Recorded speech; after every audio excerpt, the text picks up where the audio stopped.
హరి ఓం.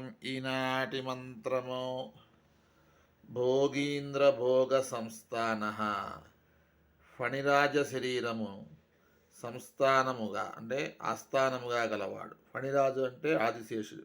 ఆదిశేషుని దేహముపై స్థిరముగా వసించువాడు.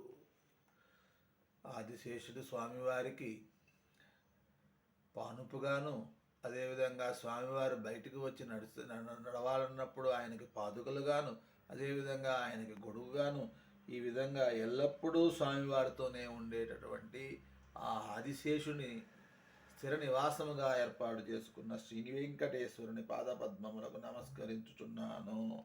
మంత్రపఠనం. ఓం భోగేంద్ర భోగ సంస్థానాయ నమః. ఓం భోగీంద్ర భోగ సంస్థానాయ నమః.